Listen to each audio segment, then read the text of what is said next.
pense. Mais est-ce que j'ose peut-être vous demander, Majesté, de nous les présenter l'une après l'autre, de nous dire leur nom et leur âge aussi? Celle-là a 3 ans et demi et elle s'appelle Julapon. C'est un peu un nom très difficile. Et celle-là a 5 ans et demi et elle s'appelle Sirinthon. Et je crois qu'il y en a une qui est un tout petit peu plus calme que l'autre. Celle-là, Celle-ci. oui. Elle est très féminine. Oui, nous le voyons déjà, elle a déjà des petits sourires très coquets, très féminins. Et quant à l'autre, elle, Plus vif, plus actif. plus active.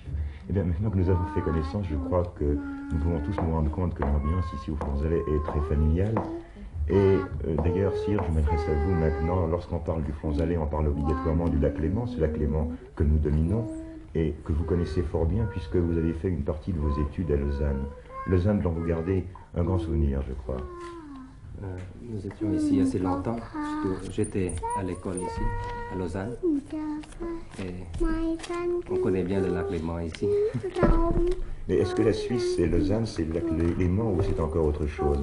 Je crois que lorsque vous êtes dans un pays, vous revenez d'ailleurs d'un grand voyage maintenant qui vous a entraîné dans 14 pays, vous étudiez très attentivement les institutions du pays en question pour peut-être par la suite les mettre en pratique dans votre pays.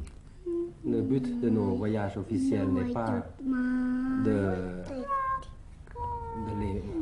pour l'enseignement ou bien pour trouver quelque chose, mais c'est surtout pour apporter les salutations et pour dire en anglais le goodwill du peuple de son pays au peuple en visite. C'est une action de contact personnel. Contact qui veut dire amitié, bien sûr. Oui, amitié entre notre pays et les pays en question. Là, ce que je disais tout à l'heure, Sire, étudier les institutions des pays étrangers, c'était d'ailleurs peut-être une erreur, car je crois savoir qu'en Thaïlande, que dans votre pays, on n'adopte jamais au fond ce qui vient de l'extérieur. On adapte tout au plus. On est ouvert à tout ce qui est bien pour le pays, mais on doit, comme vous dites, adapter aux conditions locales et puis à nos institutions, à notre tradition. Bien sûr. Si vous le permettez, j'aimerais que nous nous évadions pendant quelques instants du Flonzalais, que nous nous évadions de Suisse, pour nous rendre à Bangkok, pour nous rendre dans votre palais. C'est peut-être très indiscret de vous poser cette question, mais enfin, comment commence la journée d'un roi? Mais je me lève.